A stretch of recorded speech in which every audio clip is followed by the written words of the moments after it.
안녕하세요. 주식 등대직입니다. 2월 18일 화요일 시황 말씀드리겠습니다. 오늘 또 지금 연 5일째 시장이 굉장히 강한 모습을 보이고 있는데요. 폭등하거나 그거는 아니지만 꾸준히 이렇게 매수세가 들어오면서 우상향하는 그런 모습을 보이고 있습니다. 오늘은 이제 그동안에 좀 쉬었던 로봇이라든가 조선 방산 이런 쪽이 다시 강하게 이렇게 반등을 했습니다.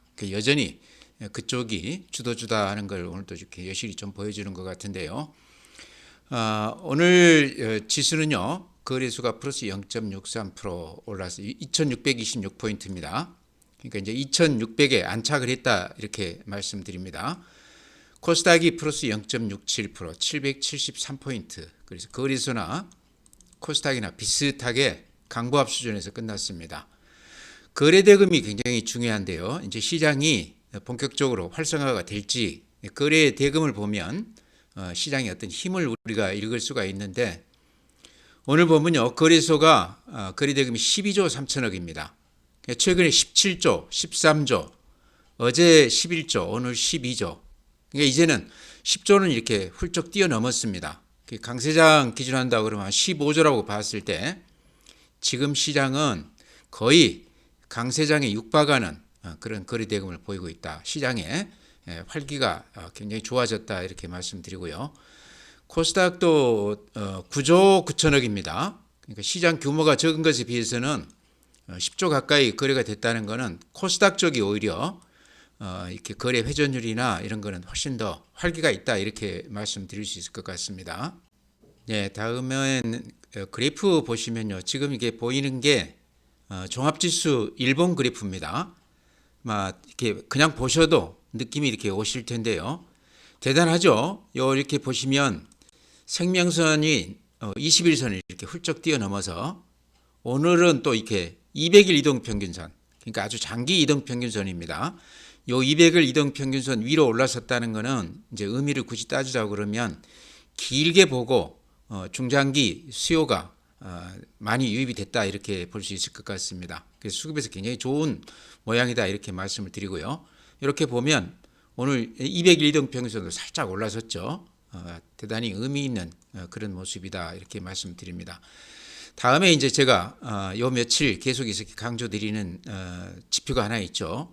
매물대 그래프인데요. 요 위에 이렇게 길쭉한 게 2700포인트에 포진해 있는 매물입니다. 요 밑에가 2500입니다. 근데 2500은 지금 넘어섰죠. 오늘 2626포인트니까요.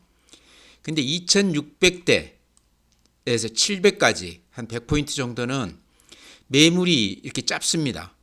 그러니까 요 시간, 요 그 가격대에서는 거래가 없이 이렇게 급락을 했다 이렇게 분석이 되죠. 그래서 2600에서 한 2700까지는 별다른 저항 없이 쉽게 올라갈 수도 있겠다 그런 말씀 드렸는데요. 최근 한 5일간 시장은 오늘도 마찬가지지만 굉장히 그 기분 좋은 그런 모습을 보이고 있습니다. 분봉으로 한번 이렇게 보여드리죠. 분봉으로 보면 시장이 얼마나 강한지 이렇게 볼 수 있는데요. 오늘도 아침에서부터 종가까지 전혀 밀리지 않고 이렇게 씩씩하게 올려붙고 끝났습니다. 그러죠. 특히나 오늘은 그동안에 좀 쉬었던 로봇이라든지 방산, 조선 그 기존 주도주들이 다시 이렇게 강하게 반등을 했습니다. 전력 설비 쪽도 마찬가지입니다. 근데 이렇게 보시면 한 5일째 지금 계속해서 이렇게 아침 대비 종가가 올려붙으면서 전혀 매수세가 밀리지 않고 오히려 더 이렇게 올려붙으면서 시장이 끝나고 있습니다. 강세장 전형적인 그 특징이죠. 그래서 지금 시장은 아마 아침에 주식을 샀다고 그러면 종가 무렵에는 상당히 기분 좋은 가격으로 이렇게 끝나지 않았을까, 평균적으로 봤을 때요. 그래서 제가 방금 말씀드린 대로 2600에서 2700 그 사이가 매물 공백 기간이다. 몸이 가볍기 때문에 올려도 그렇게 저항이 없을 것이다 이런 말씀 드렸는데요. 최근 5일간 이렇게 보여주는 시장이 분봉으로 보면 그런 시장의 어떤 힘을 느낄 수 있는 시장이다 이렇게 말씀을 드립니다. 다음은 시장 수급을 보면요. 오늘 특색은 개인들이 한 1900억 정도 매도 우위했습니다. 장이 워낙 지금 한 5일간 계속 올라가기 때문에요. 개인들이 이익 실현하면서 또 단타들을 많이 하기 때문에 개인들 오늘 1,900억 정도 매도 우위였고요. 여전히 기관이 1,600억 정도 매수 우위하고 있습니다. 연기금 중심으로 해서 하루도 빼지 않고 금년 들어서 계속해서 1,000억에서 2,000억씩 이렇게 기관들이 사주고 있는데 대부분이 연기금이 주도하고 있다 이렇게 말씀을 드립니다. 반면에 오늘 외국인들은 한 170억 정도 매수 우위했는데요. 오전에만 해도 매도 우위였습니다. 근데 오후 들어서 삼성전자 쪽으로 아주 강하게 이렇게 매수가 들어오면서요. 삼성전자가 아마 한 200만 주 정도 매수 우위가 됐습니다. 그래서 모처럼 상당히 기분 좋은 그런 모습을 보이는데요. 삼성전자가 이렇게 본격적으로 붙는다고 그러면 지수는 금방 또 2,700까지 갈 것 같아요. 그래서 전체 시장은 어쨌든 순환하면서 이렇게 좀 돌아가면서 이렇게 오르기는 하지만요. 시장 전체로 봤을 때는 대단히 좋은 모습이다 이렇게 말씀을 드립니다. 이렇게 시장이 좋으면요. 먹을 게 있는 시장은 돈들이 좀 들어오기 마련입니다. 개인이든 기관이든 외국인이든 그러면서 이제 시장이 상당히 우리가 생각했던 것보다 좋아지는 그런 모습을 보입니다. 예전에도 그런 말씀 드렸죠. 강세장은 우리가 생각한 것보다 더 크게 오르고 또 하락장도 마찬가지입니다. 이 정도면 이제 다 빠졌다 생각하지만 대체로 우리가 생각했던 것보다 더 많이 빠지는 경향이 있습니다. 그게 인간 어떤 심리의 관성이라고 이렇게 봐야 될지 안 그러면 일반인들의 어떤 좀 그 늦게 마음이 이렇게 동하는 그런 경향 때문인지는 모르겠지만 올라가는 시장도요. 이제는 이렇게 많이 올랐는데 더 오를까 싶지만 강세장은 훨씬 더 올라갑니다. 그래서 그런 특성이 있다 이런 말씀 드립니다. 오늘 개별 종목 특성을 한번 이렇게 보면요. 삼성전자 외국인들이 230만 주 매수 우위했습니다. 또 모처럼 굉장히 그 수량이 230만 주 우리 꽤 산 거죠. 기관도 한 100만 주 같이 가담했고요. 오늘 눈에 띄는 것은 두산 에너빌리티 외국인들이 140만 주, 그 다음에 기관이 78만 주 샀습니다. 그러니까 삼성전자 못지않게 두산 에너빌리티에도 강한 매수세가 이렇게 붙었다 이런 말씀드립니다. 두산그룹이 지금 하나그룹 다음으로 상당히 강해요. 오늘도 지주회사인 두산도 강하고 두산 로보틱스가 로봇주 중에서는 유일하게 그동안에 못 올랐었는데요. 오늘 외국인들이 25만 주, 기관이 11만 주 사면서 10% 올랐습니다. 그동안에 못 오른 만큼 오늘 상당히 강한 모습을 보였는데요. 두산그룹 전체가 굉장히 좋습니다. 두산도 이제 에너지 이런 쪽으로 굉장히 강하죠. 그래서 두산 에너빌리티라든가 두산 로보틱스가 중심이 돼서 지금 강하게 이렇게 뿜어 올라가고 있는데요. 그러면서 두산까지도 오늘 굉장히 강했습니다.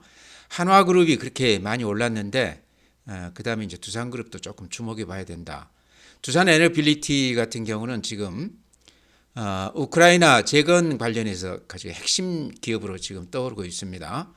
제가 보기에는 전쟁만 좀 종결이 된다고 그러면 두산 에너빌리티는 그때 가서 또 한번 상당히 호재를 안고 급등할 가능성도 있다 그렇게 생각을 합니다.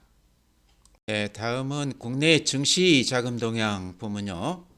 먼저 고객 예탁금도 조금 늘어나고 있습니다. 54조 5천억이니까 근래 한 2조 정도 늘어났죠.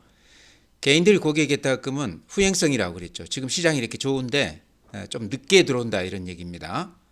그래서 지금 한 2조 정도 늘어났는데요. 이제 시작 아닌가 그렇게도 생각이 됩니다.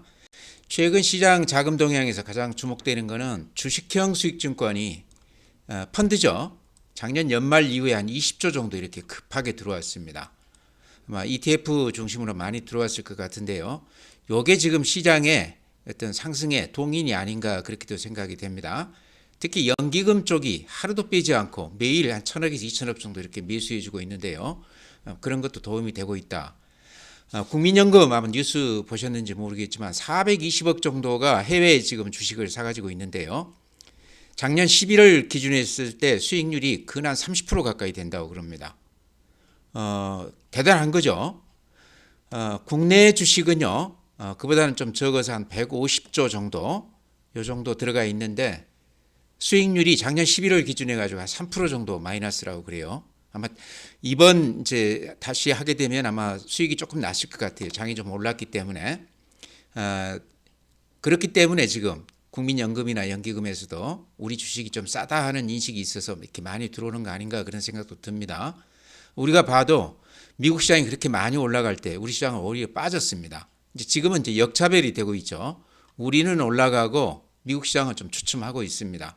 그래도 아직 우리가 상승폭이 미국 시장이나 비교했을 때는 형편없다는 거죠. 저평가되어 있다 이렇게도 볼 수 있다는 거죠. 최근 시장이 이렇게 올라가는 것이 아마 그런 이유가 가장 크다 이렇게 말씀을 드립니다. 네, 다음은 어제 미국 시장은요 대통령 기념일이라고 그래서 하루 쉬었다고 그럽니다. 그래도 그래프 한번 보고 가시죠. 다우가 이런 모양이고요. 앞에 고점 부근에서 좀 이렇게 버벅대는 모습입니다. 나스닥, S&P 500, 필라델피아 다 비슷합니다. 최근 급등 후에 횡보하면서 조정을 아주 깊게 받고 있다. 니케이 오늘 0.25%, 미국 시장하고 비슷하죠. 대만 플러스 0.6%, 대만도 오늘 오르기는 했지만 전체의 그림으로 보면 횡보하고 있는 모습이다. 독일 1.2%, 어제죠. 프랑스 0.1%, 대단히 이렇게 강한 모습을 보이고 있습니다. 우크라이나 전쟁 지금 종결 가능성이 높다 그래서 그것 때문에 이렇게 많이 빠졌다가 최근에 거의 빠진 만큼 원위치 됐다 이런 말씀 드립니다. 상해 마이너스 1.1%, 항생 홍콩 지수 0.6% 비슷합니다. 앞에 고점 거의 부근까지 왔어요. 그래서 상해 종합지수하고는 상당히 차이나게 이렇게 움직이고 있다 이런 말씀 드립니다. 다음에 미국 시장 개별 종목 이렇게 보면요. 지금 이렇게 보이는 게 시간외 거래인데 굉장히 좋죠. 테슬라만 빼놓고 나머지 종목들은 다 플러스가 나 있습니다. 오늘 나스닥 선물 같은 경우도 한 0.3% 정도 플러스가 나 있어요. 그런 걸로 봤을 때 오늘 밤 미국 시장은 그런 대로 한 보합 플러스 정도 예상이 된다 이렇게 말씀을 드리고요. 애플 그래프 보면 오늘 시간외에서는 0.2% 플러스입니다. 어제 1.2% 올랐는데요. 그래프 보면 이런 모습입니다. 급등한 후에 바닥에서 약간 쌍바닥 모습을 보이고 있는데요. 그래도 여전히 그래프 모양이 그렇게 썩 좋은 건 아니죠. 테슬라도 그렇습니다. 애플보다 오히려 그래프 모양이 안 좋은데 오늘 시간외에서 마이너스 0.2%, 어제 마이너스 0.03%, 그래프로 이렇게 보면 오른 것의 한 절반 정도 최근에 반납을 했습니다. 엔비디아도 우리 시장에 굉장히 영향력이 큰데요. 오늘 시간외에서는 0.9% 올랐습니다. 어제 2.6% 올랐으니까 최근에 하락 후에 이렇게 단기로만 이렇게 봤을 때 하락 후에 한 3분의 2 정도 이렇게 회복은 했습니다. 그렇지만 요 앞에 고점 여기는 조금 멀어 보이죠. 그래서 전체의 흐름으로는 엔비디아도 예전 고점까지는 아직은 좀 힘들어 보인다 이런 느낌을 받습니다. 거래 대금 이렇게 한번 거래량 이렇게 한번 보시죠. 거래량이 이렇게 대폭 줄었습니다. 그러죠? 그래서 요게 지금 우리 SK 하이닉스나 한미 반도체, 삼성전자까지도 영향을 미치고 있다. 엔비디아 최근에 이렇게 반등을 하고 있지만 우리 시장이 아직까지는 엔비디아 그림을 좀 못 따라간다 이렇게도 분석이 됩니다. 네, 다음은 이제 종목 말씀드릴 텐데요. 오늘 시장의 가장 큰 특징이 그동안에 좀 쉬었던 주도주들이 다시 오늘 아주 강한 반등세를 보였습니다. 로봇이 그렇고요. 방산, 전력, 설비 이런 것들이 그동안에 좀 조정을 받고 오늘 다시 이렇게 주도주로 다시 돌아왔습니다. 제가 이제 자주 말씀드렸던 로봇주 중에서는 SPG가 있죠. SPG는 오늘 한 1.4% 올랐으니까 다른 것에 비해서 그렇게 크게 오른 건 아니지만 그래서 전체의 큰 흐름으로 봤을 때 단기간에 한 2배 정도 올랐기 때문에 로봇주 중에서도 주도주인 셈이다 이렇게 말씀을 드립니다. 여기서 이제 21선에서 이렇게 다시 반등하고 있거든요. 조정을 받고. 그래서 로봇주 중에서 마땅히 조금 들어가기가 불안하다 그러면 SPG 정도는 실적이 뒷받침이 되기 때문에요. 다른 종목보다는 조금 더 마음이 편할 거다 이런 말씀 드립니다. 그래서 36,000원에서 지금 31,000원이니까 고점 대비했을 때 근한 20% 조정을 받았습니다. 그러고 나서 21선에서 이렇게 반등을 했는데요. 가격 면에서는 저는 그렇게 큰 부담은 아니다 이렇게 말씀을 드립니다. 오늘 시장에서 두산 로보틱스가 그동안에 로봇 중에서는 가장 부진했었는데요. 밥캣 합병한다 그랬다가 취소가 되면서 이렇게 급락을 한 후에 근 6, 7개월 이렇게 횡보하면서 재미가 없었습니다. 다른 로봇주들이 2배, 3배 올라갈 때 두산 로보틱스가 어찌 보면 레인보우 로보틱스하고 쌍벽을 이루는 그런 기업인데 규모로 봐도 주가가 이렇게 재미가 없었는데 오늘 이렇게 요 매물대 여기가 매물이 집중되어 있는데 여기를 이렇게 훌쩍 뛰어 올랐어요. 그래서 이런 거는 굉장히 좋은 모양이긴 하지만 그동안에 쌓인 매물들이 만만치가 않다 이렇게 봤을 때 탄력 면에서 지금 이렇게 신고가 내면서 날아가는 종목하고는 조금 비교하기가 어려울 것 같다. 오늘은 물론 10% 넘게 올랐지만 오늘은 두산그룹 주식들이 다 좋았습니다. 지주회사 두산까지 포함해서요. 그래서 두산 로보틱스는요. 가지고 계시다고 그러면 이제 여기까지 오셨다고 그러면 가지고 갈 필요는 있지만 싸다고 그래서 추가로 들어갈 건 아니다. 이런 말씀 드립니다. 네, 다음은 또 로봇주하고 이렇게 쌍벽을 이루는 주도주죠. 방산주가 또 오늘 굉장히 강한 그런 모습을 보였습니다. 신고가가 났는데요. 말이 필요 없죠. 방산주는. 현대로템이 오늘 7%, LIG 넥스원이 9%, 그래프 같이 보시기 바랍니다. 신고가입니다. 오늘. 그 다음에 하나 에어로스페이스 이렇습니다. 그래서 가지고 계신 분들 계속해서 가지고 갈 만한 주식이지 지금 이 가격에는 쫓아가기에는 조금 그렇다 이렇게 말씀을 드립니다. 좋은 줄은 알지만 그동안에 못 사셨다고 그러면 다른 쪽에서 매수 기회를 좀 찾아보는 게 좋지 않겠나. 워낙 많이 올랐기 때문에요. 요 지금 단계는 이제 굳이 얘기를 한다고 그러면요. 시세 수익 내는 구간이다 이런 얘기죠. 이렇게 보시면 여기 지금 매물이 있고 매물이 거의 없죠. 이렇게. 그러니까 지금은 수익 내기 구간이라는 얘기입니다. 가진 사람들이 기관이나 외국인이나 개인이 될지는 모르겠지만 물건을 다 매집해 놓고 요 단계에서는 이제 띄우면서 수익을 내는 구간이다. 이럴 때 쫓아 들어가는 건 아니다. 이렇게 말씀을 드립니다. 네, 다음에 더전 비주원 많이들 가지고 계시죠. 최근에 좀 주가가 재미가 없었습니다. 근데 조정을 받았다 저는 그렇게 보는데요. 그래도 조금 불안한 거는 있었죠. 근데 오늘 3.6% 올라줬습니다. 그러면서 수급에서 연기금이 그동안에 한 7일간 매도 우위하면서 주가가 좀 이렇게 고개를 좀 숙였었는데요. 오늘은 또 한 2만 주 넘게 연기금에서 매수 우위했습니다. 그래서 다시 매수로 이렇게 돌아서는 거 아닌가 그런 기대감도 있는데요. 제가 그런 말씀 드렸죠. 최악의 경우에 한 21선 요까지는 조정을 받을 수도 있다 그랬는데 거기에 닿기 전에 지금 강한 반등을 보여줬습니다. 그래서 이제는 그렇게 크게 걱정 안 해도 되겠다 이런 말씀 드리고요. 더전 비전은 단타로 이렇게 보기보다는 좀 긴 안목으로 좀 이렇게 보자 그런 말씀 드렸습니다. 월봉으로 이렇게 보면 요 앞이 13만 6천 원입니다. 2020년 9월 달에. 근데 지금 이제 기껏 8만 원이 조금 안 되는 가격인데요. 그때보다 지금 수익성이 더 좋고 그 다음에 지금은 AI 관련해서 대표 종목으로 이렇게 언급이 되고 있을 정도입니다. 이런 걸로 봤을 때 여기에서 주가가 끝나는 것 같지는 않다. 좀 길게 보면 앞으로 또 호재거리도 많이 남아있죠. 그래서 더전 비전은 좀 뚝심 있게 버텨보자 이런 말씀 드립니다.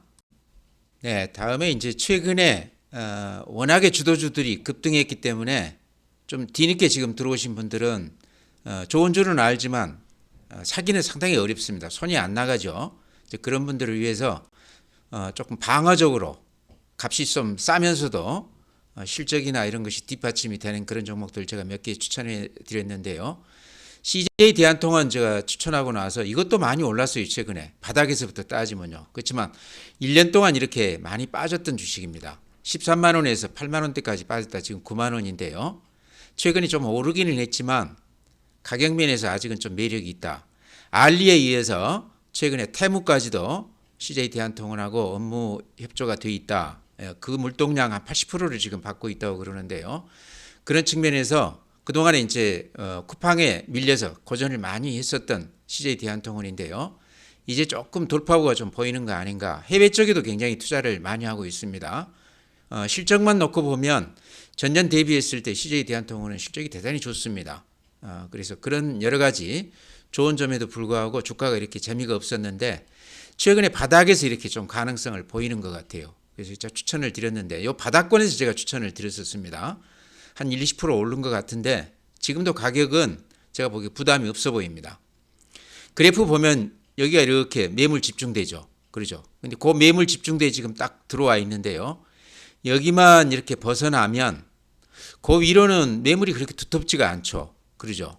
그래서 이렇게 빠질 때 거래 없이 이렇게 쭉 빠졌던 그런 주식입니다. 올라간다고 그러면 매물 저항이 그렇게 많지는 않을 것이다. 그렇게 봤을 때요. 지금 가격도 들어가기에 그렇게 부담스러운 가격은 아니다. 그래서 방어적으로 이렇게 주식을 산다 그러면 좀 길게 보고 이런 주식도 한번 눈여겨보자 이렇게 말씀을 드립니다. 네, 다음에 이제 덴티움도 방어적으로 지금 매수를 생각하시는 분들, 지금 급등한 종목들 따라가기는 그렇고 싸면서도 실적이나 또 성장성이나 이런 게 좀 뒷받침이 되는 종목을 찾는 분들을 위해서 제가 덴티움, 또 CJ 대한통운 이런 것들 추천해 드렸는데요. 덴티움은 보니까요, 수급에서 투신 쪽에서 이렇게 매일 한 5천 주씩 꾸준히 이렇게 하루도 빼지 않고 사는 것 같아요. 여기 혹시 ETF 물량을 계속해서 이렇게 좀 들어오는 거 아닌가 그 생각도 듭니다. 확인한 건 아닙니다. 그 다음에 이제 그래프 이렇게 보면요. 이때가 2024년 4월 23일 날 14만 원 찍고 나서 5만 4천 원까지 빠졌습니다. 작년 연말에. 그러다 지금 이렇게 보시면 자로 이렇게 그은 것 같죠. 그러고 나서 바닥을 확실하게 이렇게 지지하고 있는 그런 모습입니다. 그래서 지금 이렇게 화끈하게 오르고 그러는 건 아니지만요. 가격으로 봐서는 상당히 매력 있다. 지금 정도는 들어가도 되는 거 아닌가 그런 생각이 들고요. 덴티움은 이제 중국 시장이 매출액이 한 50% 이상입니다. 중국 임플란트 시장이 아직까지는 초기 국면인데 잘 나가다가 최근에 이제 중국 소비 시장이 좀 이렇게 침체하면서 그 영향으로 덴티움이 좀 주춤했습니다. 그 다음에 이제 베트남 관련해서 뭐 수소 전진과 투자한다고 그래서 그런 것도 좀 영향이 있었던 것 같은데요. 전체적으로 봤을 때 덴티움은 아주 우량한 기업입니다. 임플란트 시장, 우리나라 국내에서도 오스템 임플란트 다음 정도 되는 그런 기업이죠. 그래서 국내에서나 해외에서나 잘 나가는 그런 기업인데 주가가 턱없이 많이 빠졌다는 거죠. 이런 것들은 바닥권에서 조금 주저 담아도 될 것 같다 해서 말씀을 드립니다. 최근에 각 증권사들 리포트들도 굉장히 많이 나오고 있습니다. 전체 그 얘기를 종합해 보면요. 바닥권이다, 싸다 이런 그 리포트들이 많이 나오고 있습니다. 그래서 급등주 지금 따라갔기에 좀 부담스러우신 분들 이런 주식들을 조금씩 이렇게 담아보는 건 어떤가. 그렇다고 이 종목만 전부 사면은 또 급등장에서 재미가 없죠. 조금씩 포트에다 이렇게 담아보는 그런 전략으로 임하셨으면 해서 이렇게 소개해 드립니다. 다음에 MC넥스 시총이 한 4,300억이니까 굉장히 조그마한 회사죠. 근데 이것도 제가 최근에 언급을 드렸는데 상승세가 그렇게 화끈하지는 않지만 꾸준하게 그렇게 올라가는 주식입니다. 요 이제 소개시켜 드렸던 이유는 실적이 대단히 좋은데 실적 대비했을 때 주가가 최근에 좀 오르기는 했지만 아직도 상승 여력이 많아 보인다. 요 실적을 보면 2023년에 영업이 182억, 작년에 444억이 됐습니다. MC넥스는 카메라, 그러니까 핸드폰 또 자동차 이쪽에 이제 카메라가 들어가는 그런 회사인데요. 이쪽에 이제 기술이 상당히 특화되어 있고 최근에는 기술이 이렇게 조금 특화되면서 단가가 많이 높아지면서 수익성이 많이 좋아졌다 그렇게 얘기가 되고 있습니다. 조그마한 회사긴 한데요. 그래프 보면 실적은 거의 한 두세 배 좋아졌는데 주가는 이렇게 보면 바닥에서 이렇게 좀 방향을 틀기는 했지만 아직까지 그렇게 크게 오른 건 아니다 이렇게 생각이 돼요. 이렇게 매물대가 여기에 이렇게 집중되어 있네요. 여기 이렇게 벗어나면서 요 위로는 또 매물이 그렇게 많지가 않습니다. 그래서 MC넥스는 제가 한 2, 3년 전에도 꾸준히 이렇게 제가 소개를 해드렸던 그런 종목 같아요. 가지신 분들도 좀 계시는 것으로 알고 있습니다. 지금은 팔 때가 아니니까 좀 올랐다고는 하지만 이 추세가 무너지면서 매도 신호가 나올 때까지는 팔지 말고 조금 보유해보자 이렇게 말씀을 드립니다. 네, 종목은 그렇게 말씀드리고요. 전체 시장은 제가 최근 들어서 강조드린 내용입니다. 이렇게 이게 이제 종합지수 그래프인데요. 이렇게 보시면 2,700대 이렇게 매물대가 아주 길쭉하죠. 2,600대 요 매물대는 한 절반밖에는 안 됩니다. 그러니까 2,600에서 2,700까지는 매물 장애가 그렇게 크지 않다 이런 얘기입니다. 그래서 최근 시장이 한 5일간 굉장히 강한 모습을 보였는데요. 최근 시장이 그렇게 좋았던 이유 중에 가장 큰 게 매물이 그렇게 없다는 얘기죠. 그냥 거래 없이 그냥 그때 빠질 때 2,700에서 2,600까지는 쭉 빠졌기 때문에 아마 올라갈 때도 그렇게 저항이 크지 않을 것이다. 그래서 지금 시장은 한 2,700까지는 무난하게 갈 수 있는 시장이다. 이렇게 보시면 될 것 같고요. 물론 뭐 하루 이틀 조정은 받을 수도 있겠지만 이제 시장 우리가 대처하는 방법은 지금 급등주 가지신 분이나 또는 오르지 않아서 그 고민이 많은 그런 분이나 지금은 일단 움직이지 말고 좀 지켜볼 필요가 있다 이렇게 생각이 됩니다. 시장이 워낙 지금 좋기 때문에요. 쉽게 얘기하면 먹을 게 많은 시장이기 때문에 이제 돈들이 본격적으로 들어올 가능성도 있다는 얘기죠. 개인들이나 기관들이나 외국인들이나요. 그래서 이런 시장에서는 섣불리 움직이는 게 아니다. 오르면 오른 대로 또 안 오르면 안 오른 대로 그대로 좀 이렇게 홀딩하는 그런 전략이 좋아 보인다 이렇게 말씀을 드립니다. 오늘 이렇게 말씀드리고요. 또 내일 뵙도록 하겠습니다.